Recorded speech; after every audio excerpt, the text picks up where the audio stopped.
From the following information of Mahesh prepare his final accounts for the year ended 31 मार्च 2023। बच्चे यहां पर आप देख रहे हैं इन्होंने बोला कि प्रिपेयर हिज फाइनल अकाउंट्स। इस बार क्वेश्चन में आपको ये नहीं बोला गया कि आप ट्रेडिंग अकाउंट बनाएं, प्रॉफिट एंड लॉस अकाउंट बनाएं या बैलेंस शीट बनाएं। आपसे क्या बोला जा रहा है? फाइनल अकाउंट्स बनाएं। तो फाइनल अकाउंट्स में आप क्या बनाएंगे? Trading account, profit and loss account and balance sheet.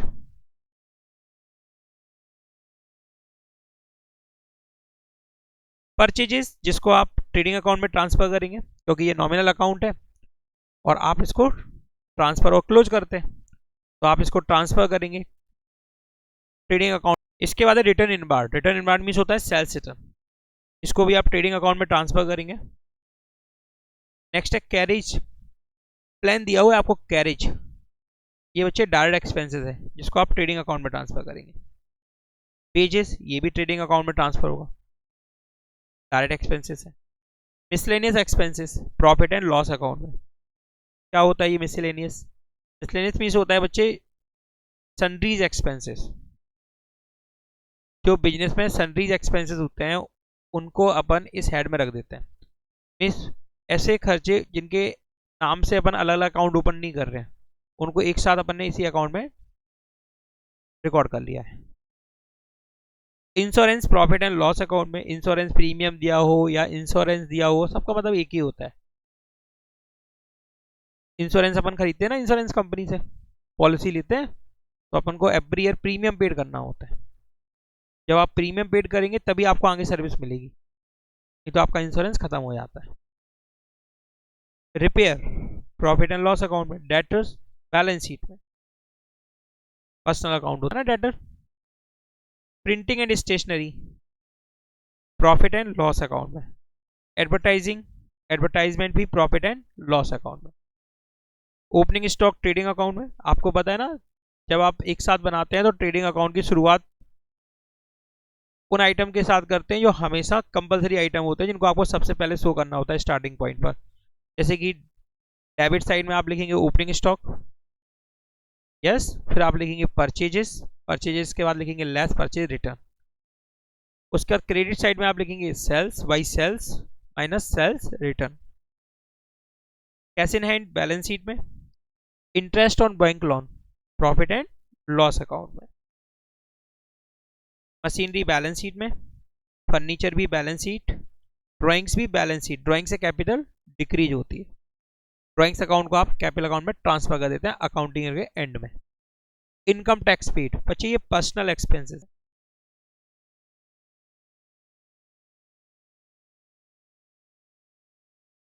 Personal expenses है प्रॉपराइटर का, ठीक। ये बैलेंस शीट में आप रिकॉर्ड करेंगे, कैपिटल में से माइनस करेंगे। कैसेट बैंक बैलेंस शीट की एसेट साइड। आपको क्लियर दिए हुए हैं क्रेडिट बैलेंस जिसमें फर्स्ट है सेल्स ट्रेडिंग अकाउंट में। Return outward means purchase return trading account में। क्रेडिटर बैलेंस शीट में। क्रेडिटर पर्सनल अकाउंट है, क्रेडिटर पर्सनल अकाउंट है। पर्सनल अकाउंट के टाइप होते हैं ना बच्चे, 3 टाइप्स होते हैं। तो बच्चे पर्सनल अकाउंट 3 टाइप्स के होते हैं, natural personal account, artificial personal account and representative personal account. तो क्रेडिटर आपका हो सकता है natural person, artificial person, yes, और रिप्रेजेंटेटिव पर्सन भी हो। तो बोलोगे नहीं हो सकता भाई, सप्लायर है आपका, क्रेडिट सप्लायर है, उसको क्रेडिटर अकाउंट जहां पे आप उसको अकाउंटिंग के एंड में किस लिस्ट में शामिल कर देते हो? बैलेंस शीट में क्रेडिटर्स की लिस्ट में शामिल कर देते हो। तो क्रेडिटर किसको रिप्रेजेंट कर रहे हैं? सप्लायर को। और सप्लायर कौन है? Person, yes. वो नेचुरल भी हो सकते हैं, आर्टिफिशियल भी हो सकते हैं और रिप्रेजेंटेटिव भी हो सकते हैं। जनरली रिप्रेजेंटेटिव पर्सनल अकाउंट में अपन शामिल करते हैं outstanding, prepaid, advance, accrued, capital account, drawings account, है ना, तुमने एग्जांपल देखे हैं। नेक्स्ट बच्चे commission credit profit and loss account में। सर क्रेडिट क्यों लिखा हुआ है, क्रेडिट साइड में भी दिया हुआ है और यहाँ पे क्रेडिट भी लिखा है, क्या इसका विशेष मतलब होता है? कोई मतलब नहीं है बच्चे। क्रेडिट का मतलब है कमीशन आपको रिसीव्ड हुआ है, कमीशन से आपको रेवेन्यू हुई है, इसका मतलब है कमीशन से आपको रेवेन्यू हुआ है। क्या हुआ है? रेवेन्यू हुआ है, तभी तो क्रेडिट बैलेंस है, क्योंकि आपको अच्छे से मालूम है एसेट्स और एक्सपेंसेस के डेबिट बैलेंस होते हैं, कैपिटल लायबिलिटीज और रेवेन्यू के क्रेडिट बैलेंस होते हैं। तो क्रेडिट जो बैलेंस साइड दिखाई दे रही है ना आपको, राइट हैंड साइड, इसमें जो भी अकाउंट दिखाई दे रहे हैं वो या तो रेवेन्यू होंगे, या वो कैपिटल होगी, या वो लायबिलिटीज होगी, इसके अलावा वो कुछ नहीं हो सकती। और तुमको लेफ्ट हैंड साइड में जो डेबिट बैलेंसेस दिखाई दे रहे थे ना, वो या तो एसेट्स अकाउंट होंगे या वो एक्सपेंस अकाउंट होंगे, इसके अलावा वो कुछ नहीं हो सकते, है ना? ठीक, ये सत्य है, ये मान के चलना है आपको, अकाउंटिंग मान के क्या चलना है आपको मालूम है, assets plus expenses is equal to capital plus liability plus revenue. तो बोलोगे सर हमने तो ये पढ़ा हुआ है, assets equal to capital plus liabilities, बोलोगे ना, ऐसे ही तो बोलोगे, सर हमने तो ये पढ़ा हुआ है। अरे भाई तुमको पता है ना रेवेन्यू और एक्सपेंसेस का डिफरेंस क्या होता है? प्रॉफिट, और प्रॉफिट से कैपिटल क्या होती है? इंक्रीज। क्लियर? और जब एक्सपेंसेस ज्यादा होते हैं रेवेन्यू से तो क्या होता है? लॉस, जिससे क्या होता है? कैपिटल होती है डिक्रीज। तो अपोजिट साइड में रख रहे हैं ना दोनों को, एक्सपेंस को असेट्स के साथ रख रहे हैं और रेवेन्यू को लायबिलिटीज के साथ रखें, तभी तो इक्वेशन बन रही है। पता है ना अकाउंटिंग इक्वेशन को अपन बैलेंस शीट अप्रोच भी बोलते हैं, अकाउंटिंग इक्वेशन अप्रोच को क्या बोलते हैं? Balance sheet approach. नेक्स्ट है 12% बैंक लोन। सर ये 12% क्या है? अरे भाई ये जो बैंक ने लोन लिया है ना, बैंक ने हमको लोन दिया है ना, बैंक ने बोल दिया कि भाई आपको इस पर 12% इंटरेस्ट देना होगा, ये हमारी लायबिलिटी है, बैलेंस शीट में ट्रांसफर होगी और इस पर हमको हर साल 12% क्या देना पड़ेगा? इंटरेस्ट भी देना पड़ेगा। सर हमको पता है इसका इंटरेस्ट ये दिया हुआ है, पता है तुमको दिया हुआ है इंटरेस्ट, अभी इसी के साथ एडजस्टमेंट बनेगा, अभी रुको हम बताते हैं कैसे, अभी एडिशनल इन्फॉर्मेशन में पहुंचते हैं तब बताते हैं बच्चे। कैपिटल बैलेंस शीट में और rent receipt profit and loss account, इतना सब बच्चों को क्लियर हुआ? फर्स्ट एडिशनल इंफॉर्मेशन है, closing stock on 31 March 2023 was ₹21,000।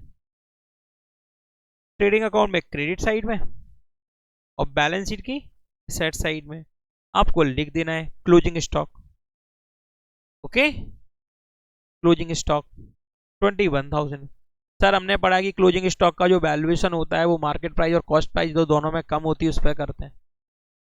पढ़ा तो तुमने बहुत कुछ है बेटा, जब दिया गया होगा ना तभी उसको अप्लाई करेंगे, ये नहीं है कि आप ढूंढते फिरो कहीं इसकी प्राइस, क्वेश्चन में गिवन होगी, जो कुछ भी होगा वो क्या होगा?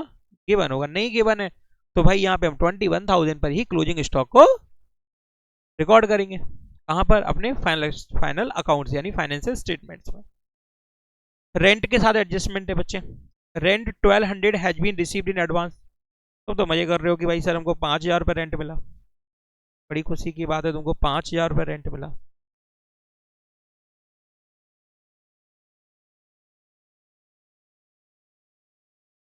रेंट कितना बच्चे? 5,000। लेकिन नीचे बताया गया कि भाई रेंट जो है ना उसमें 1200 एडवांस है, एडवांस का मतलब 5,000 हमको टोटल रिसीव हुआ है रेंट। तो हमने जब जनरल में रिकॉर्डिंग की होगी तो रिकॉर्डिंग बनाई होगी bank account debit to rent received account 5,000। हमको जब रेंट रिसीव हुआ होगा तो हमने इसकी रिकॉर्डिंग क्या बनाई होगी जनरल में, या कैश बुक में इसकी रिकॉर्डिंग क्या की होगी? कैश बुक के डेबिट में लिख दिया होगा टू रेंट अकाउंट, कितने अमाउंट से? 5,000 से। यदि हम कैश बुक नहीं बनाते, हम जनरल बनाते हैं, तो हमने जनरल में एंट्री पास की होगी कैश या bank account debit to rent account, और अकाउंटिंग ईयर के एंड में पता चला इसके साथ एडजस्टमेंट है। एडजस्टमेंट का मतलब क्या होता है भाई? एडजस्टमेंट का मतलब ये है कि जो चीज आपको एडजस्ट करनी है, सब कुछ आपके पास तैयार है, उसके बीच में आपको एडजस्ट करनी है, क्योंकि अगर उस एडजस्टमेंट को करोगे नहीं तो आपको ना तो proper true and fair performance मालूम पड़ेगा, ना पोजीशन मालूम पड़ेगी।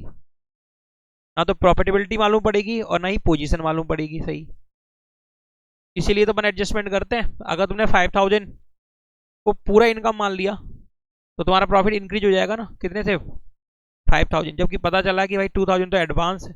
एडवांस मीन्स उसका संबंध तो नेक्स्ट ईयर से, दिस ईयर का वो रेवेन्यू नहीं है, दिस ईयर का वो क्या नहीं है, रेवेन्यू नहीं है। तो भाई करना क्या है, रेंट को, जो रेंट आपको गिवन है ना 5000, उसमें से आप माइनस करेंगे एडवांस रेंट। प्रीपेड नहीं बोलना, प्रीपेड जो है वो आप किसके साथ यूज करते हो, एक्सपेंसेस के लिए।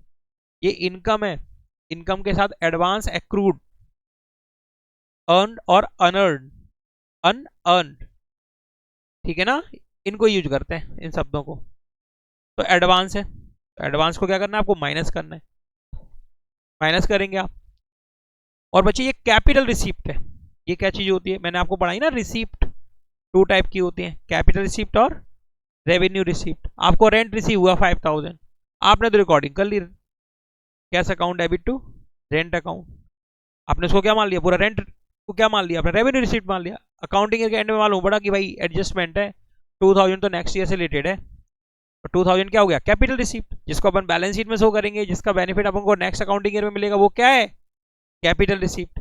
और कैपिटल रिसिप्ट कहाँ से होती है, बैलेंस शीट में। आपको मैंने डिफरेंस भी बताया था, कैपिटल रिसिप्ट कहाँ से होती है और रेवेन्यू रिसिप्ट कहाँ से होती है, प्रॉफिट एंड लॉस अकाउंट में, क्रेडिट साइड में। तो इस 2000 को आप कहाँ से करेंगे, बैलेंस शीट की लायबिलिटी साइड में। बात क्लियर, बैलेंस शीट की लायबिलिटी साइड में, ठीक है ना। नेक्स्ट है बच्चे, outstanding liability for miscellaneous expenses ₹12,000। बच्चे ये मिसलेनियस एक्सपेंसेस दिखाई दे रहे हैं ना 2000, और नीचे लिखा हुआ है भैया आउटस्टैंडिंग भी है।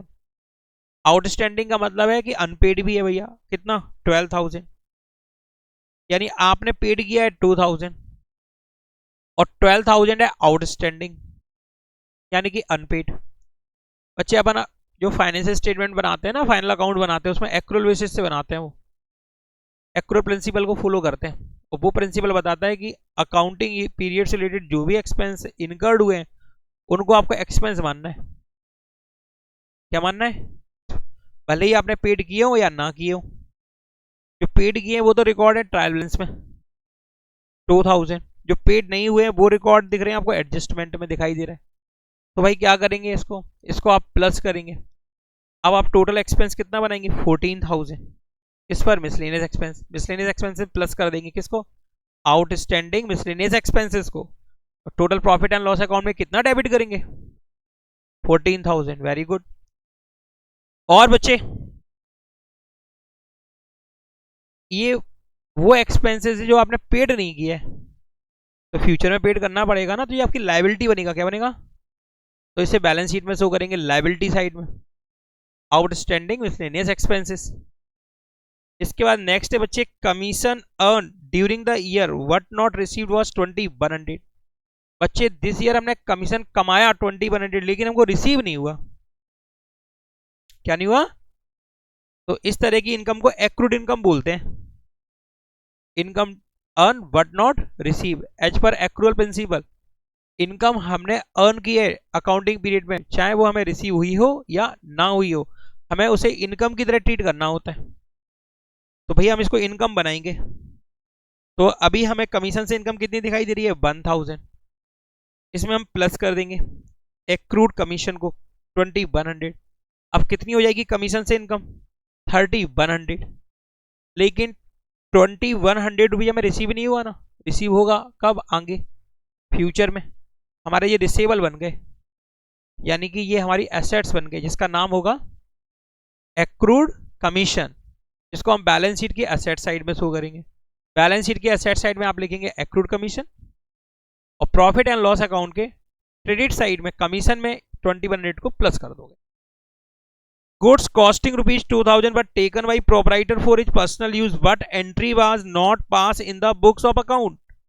आपने इससे पहले चैप्टर पढ़ा था रेक्टिफिकेशन ऑफ एरर, उसमें आपने इस एरर को बहुत देखा था, कंप्लीट ओमिशन, आपसे गलती हो गई, आपने रिकॉर्डिंग ही नहीं की इस ट्रांजेक्शन की।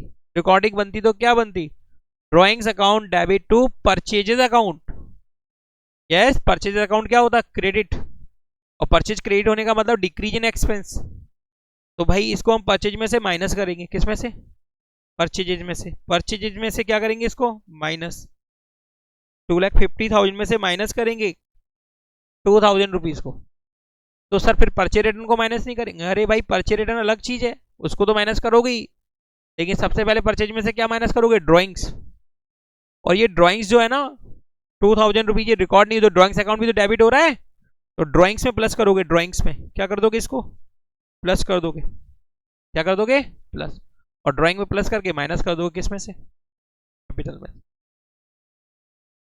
और इनकम टैक्स को भी माइनस करना है, किस में से, कैपिटल में से, क्योंकि ये भी पर्सनल एक्सपेंसेस है। अब सर आप कुछ बता रहे थे इसके बारे में कि 12% बैंक लोन, 30,000, बस इन दोनों को ही फोकस करना बच्चे। क्वेश्चन में डेट वगैरह कोई भी मेंशन नहीं है कि ये लोन हमने बैंक से कब लिया, मेंशन है क्या, नहीं है। तो हम एज्यूम करेंगे ये लोन हमारे पास 1 अप्रैल से ही है, कब से, और हमारा अकाउंटिंग ईयर एंड कब हो रहा है। तो भाई 30,000 पर हमने कैलकुलेट किया 12%, 30,000 ये लोन की अमाउंट है, इस पर हमने कैलकुलेट किया 12%, जो कि बना 3,600। यानी भाई हमारा एक्सपेंस इंटरेस्ट पर कितना बना है, 3,600। और जबकि आप देख रहे हैं ट्रायल बैलेंस में डेबिट में कितना दिखाई दे रहा है। तो भाई इससे आउटस्टैंडिंग इंटरेस्ट कैलकुलेट कर पाओगे, outstanding interest on bank loan.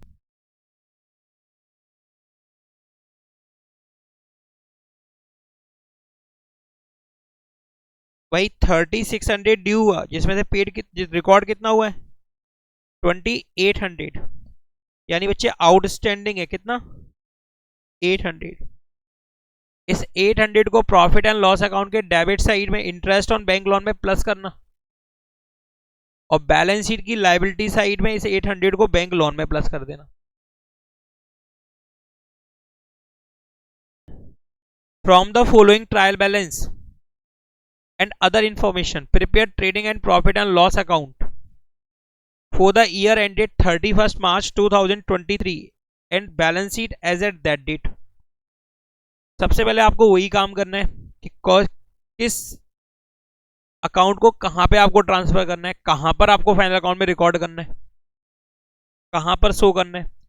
Sundry debtors balance sheet में, स्टॉक ओपनिंग स्टॉक है ये ट्रेडिंग अकाउंट में, cash in hand balance sheet, cash at bank balance sheet, plant and machinery balance sheet, sundry creditor balance sheet, general expenses profit and loss account, sales trading account, salary profit and loss account, carriage outward means carriage on purchases, carriage outward. बच्चे confuse हो जाते हैं कहीं ये return तो नहीं है, carries लगा हुआ है आगे, क्या लगा हुआ है, कैरीज मींस भाड़ा होता है, और आउटवर्ड मतलब आपने अपनी एंटिटी से बाहर भेजा है गुड्स, उस पर भाड़ा दिया है। इनवर्ड मींस होता है एंटिटी के अंदर मंगाया है, यस, और आउटवर्ड मींस बाहर। तो ये बच्चे आपका क्या है, इनडायरेक्ट एक्सपेंसेस, जो कि जाएगा प्रॉफिट एंड लॉस अकाउंट में, rent profit and loss account में, परचेजेस ट्रेडिंग अकाउंट में, discount profit and loss account में, प्रमाइसिस बैलेंस शीट में, यस। जो बिल्डिंग होती है फैक्ट्री की, फैक्ट्री का ऑफिस होता है, उसके चारों तरफ जो या बाउंड्री होती है ना, उस पूरे इलाके को अपन क्या बोलते हैं, प्राइसेस बोलते हैं। Capital on 1 April 2022 balance sheet में, stock on 31st March 2023 was 1,24,500 trading account के क्रेडिट साइड में, और बैलेंस शीट की एसेट साइड में इसी वैल्यू से रिकॉर्ड करना आप। Rent was unpaid to the extent of 850। बच्चे आउटस्टैंडिंग है रेंट, रेंट आपका आउटस्टैंडिंग है, तो भाई आउटस्टैंडिंग रेंट को आप प्रॉफिट एंड लॉस अकाउंट के डेबिट साइड में रेंट में प्लस करना, ओके, और बैलेंस शीट की लायबिलिटी साइड में लिखना, क्योंकि ये लायबिलिटी है। इसी तरह बच्चे जनरल एक्सपेंसेस भी आउटस्टैंडिंग है, जनरल एक्सपेंसेस के साथ भी इसी तरह का ट्रीटमेंट करना आप, प्रॉफिट एंड लॉस अकाउंट के डेबिट साइड में, डेबिट पर्टिकुलर जनरल एक्सपेंसेस में प्लस करेंगे आप आउटस्टैंडिंग जनरल एक्सपेंसेस 1,500, और इस 1500 को आप बैलेंस शीट की लायबिलिटी साइड में भी लिखेंगे, बैलेंस शीट की लायबिलिटी साइड में भी लिखेंगे।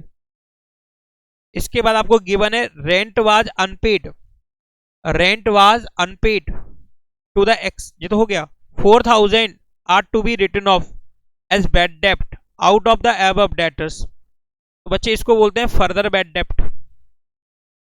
जो एडिशन इंफॉर्मेशन में गिवन है वो क्या है, फर्दर बैड डेप्ट। और आपको ट्रायल बैलेंस में बैड डेप्ट गिवन भी नहीं है, यानी यहां पर बैड डेप्ट फर्दर बैड डेप्ट ही है, जिसकी वैल्यू है बच्चे 4000, जिसको आप डेटर में से माइनस करेंगे।